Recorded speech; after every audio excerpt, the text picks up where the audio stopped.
You're reckless, little one. You never would have made it as Obi-Wan's Padawan. My friends! Today is a magnificent day because today we finally got the episode of The Mandalorian that we have been waiting for. The live-action reveal of the Jedi, Ahsoka Tano. There's always a bit of truth in legends. And while many of us long-term fans, and especially those who have delved into the animated series, already know a lot about Ahsoka, it has occurred to me that there are many people who may not have seen anything other than the major films or live-action releases and don't know the backstory of this incredibly influential character in the Star Wars canon. So today, I'm here to go over everything you need to know about Ahsoka and why she is one of the greatest characters to ever be written in the Star Wars canon. Ahsoka, why did you leave?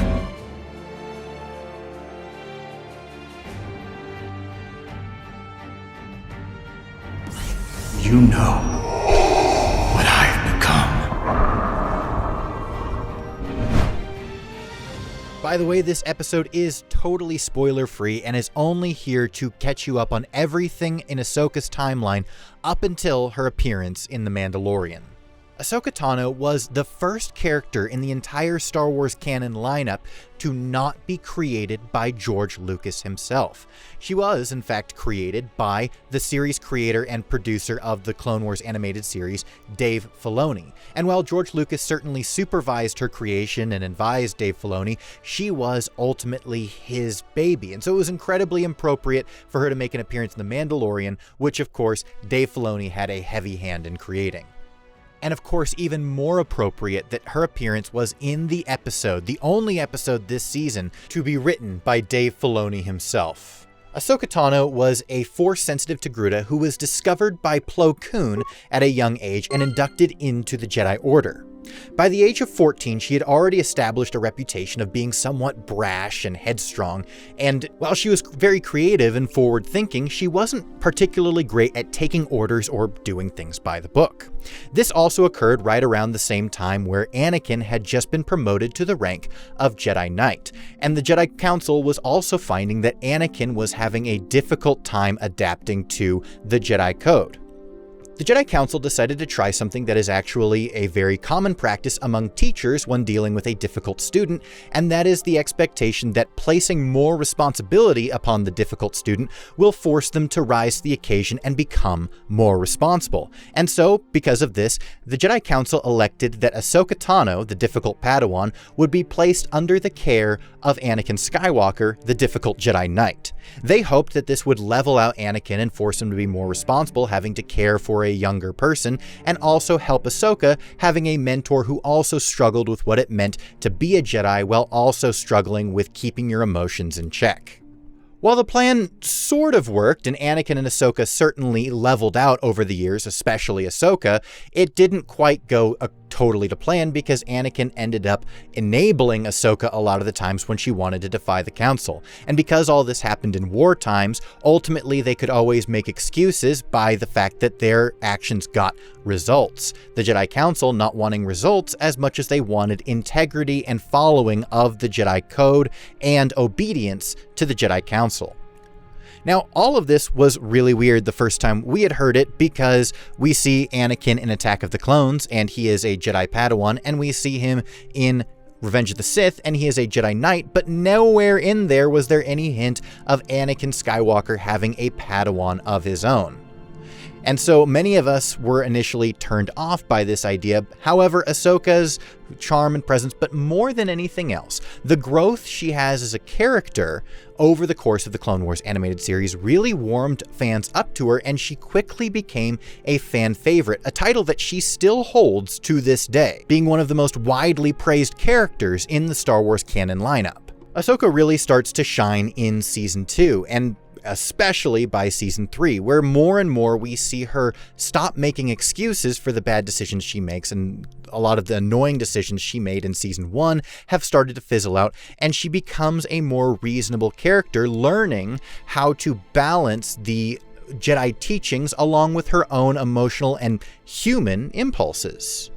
This made Ahsoka an incredibly relatable character, with many of the fans seeing her as a representation of what we would look like within the Jedi Order, especially given their restrictive rules and commands against attachments and their demand for an adherence to a code that sometimes doesn't make sense. Now, Ahsoka did get off to a rocky start and was very, very disliked when she was first introduced in 2008. However, this was done intentionally. Dave Filoni said later when he was working on Star Wars Rebels that he intentionally gave Ahsoka a large amount of flaws so that people would dislike her and that she could earn her place among the legendary characters of Anakin Skywalker, Obi-Wan Kenobi, and R2-D2 and other characters she would appear alongside as she overcame those flaws. See, if you could control the reason why people dislike your character, you can start to peel those things back and in the form of growth in order to get your audience to actually like that character. And it worked remarkably well. And by the time Ahsoka has her climax in season 5, it became absolutely undeniable that this character had won the hearts of fans all over the world and across the entire fan base, unifying people who had previously despised this character because she had grown so much as a human being, or really a Togruta, and embodied the remarkable care and intentionality of Dave Filoni. Now, speaking of that season 5 finale, we need to talk about one of the most influential things that happened to Ahsoka and why we don't see her in Revenge of the Sith. The Clone Wars animated series really has an underlying theme of the disillusionment of the Jedi Order. See, Dave Filoni, and by the coaching of George Lucas, believes totally and fully in the superiority of the Jedi way. However, he has gone on record to say that the Clone Wars era Jedi are actually in a state of apostasy to the light, and they have, to some degree, embraced the dark side, or at least become blinded by it. Consumed by the dark side, the Jedi were. And so Ahsoka and Anakin really struggle with this together, with Anakin's result being to go, obviously, and become Darth Vader. However, Ahsoka also becomes disillusioned to the point where she actually leaves the Jedi Order.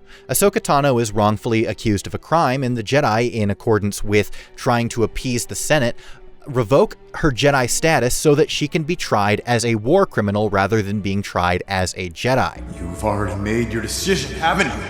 This meeting is just a formality! The lack of faith that the Jedi put into Ahsoka really was the tipping point, which caused her to lose faith in what the Jedi were and what they were supposed to be, believing that the Jedi were supposed to be this good thing and they were just making mistakes. But now that all changed when she realized the Jedi had totally lost their way and were no longer acting in accordance with the light side of the Force. You can't do this! After that, Ahsoka did run around being a basic civilian do-gooder, but eventually would find her way back into the global conflict during the Siege of Mandalore. Another reason why it's incredibly appropriate for Mandalorian Season 2 to feature Ahsoka and be the live-action debut of her character. See, during the last days of the Clone Wars, Mandalore, the planet, had actually been taken over by Maul, and Bo-Katan Kryze, the Mandalorian introduced to live action in The Mandalorian Chapter 3, asked Ahsoka for her help in reclaiming the homeworld of Mandalore from the grasp of Maul. And despite the fact that she was no longer a Jedi, Anakin did give her own lightsabers back to her so that she could participate in this battle as if she were a Jedi. And this was an incredibly touching moment and allowed for that final reunion between Anakin and his Padawan. However, the joy was short-lived. Even though the battle was victorious, this occurred just hours before the execution of Order 66.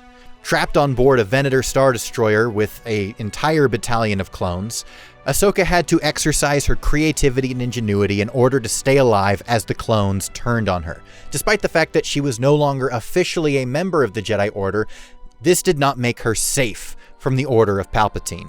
With the aid of Captain Rex, a clone who served under her and Anakin Skywalker, Ahsoka was able to survive the Order. However, it did cost her the lives of all of her friends who had served alongside her throughout the entirety of the Clone Wars. After that, Ahsoka went into hiding for a long time during the early days of the Empire, only revealing herself about a year after Order 66.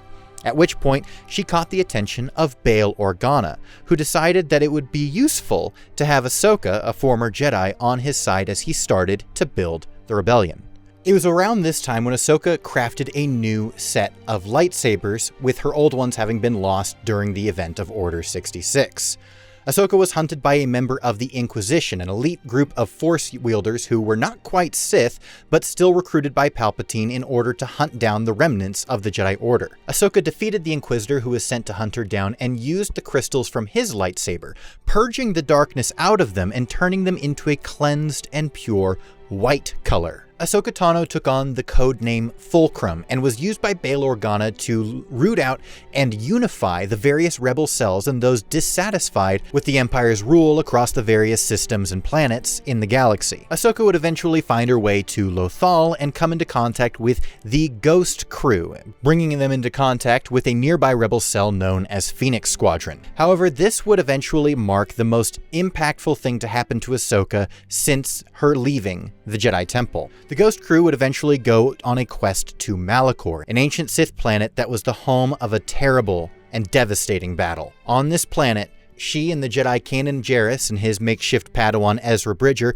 would fight against a trio of Inquisitors and an old and deranged Maul. This was her second time dueling with Maul, the first being during the Siege of Mandalore.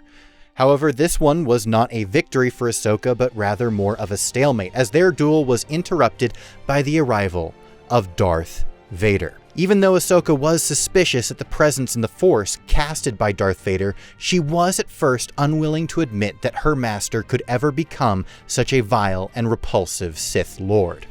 Of course, even in her attempt to maintain ignorance, she could not ignore the truth forever, as she was forced to look Anakin in the eyes once more and admit what he had become.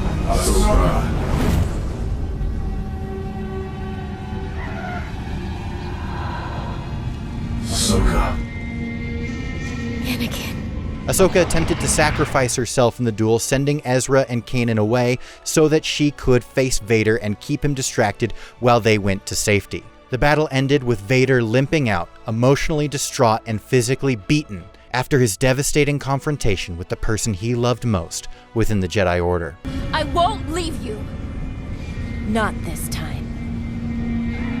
Ahsoka's rescue is probably one of the most bizarre and deep lore things to ever happen in the Star Wars universe, making the use of a Force time vortex known as the World Between Worlds.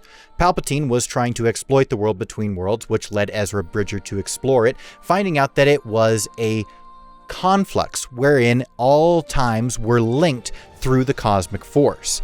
And seeing Ahsoka's duel with Vader, Ezra was actually able to rip her away from this duel, saving her from Vader's blade. Once Vader had left, she was able to return to that timeline and remain in hiding until she would finally reappear around the year 4 ABY, or the same year as the Battle of Endor. Ahsoka's return was heavily influenced by the return of Gandalf the White, both visually and as far as a writing perspective, at least according to Dave Filoni. And her return was primarily there to signify that she and Sabine Wren, another member of the Ghost Crew, were leaving the known galaxy to search for the Jedi Ezra Bridger. Ezra had disappeared after his confrontation with the Imperial Grand Admiral Thrawn. And believing him to still be alive out there somewhere, Sabine and Ahsoka team up to go out in search for their old friend. And that was the last time we had seen Ahsoka, leading us to her appearance in The Mandalorian Season 2. Ahsoka is one of the most influential characters to me, and I am so thankful that she is finally being brought into live action, and even more so that she is still under the care of Dave Filoni. He really does show and demonstrate that he cares so much about the character that he created, and he has really given us one of the best characters to come out of Star Wars, not to mention a character that wasn't created by George Lucas. Thank you all for joining with me to take a look at one of my favorite characters from Star Wars, Ahsoka Tano, and joining with me as we share in our favorite galaxy far, far away. As always, may the lore be with you, now and forever.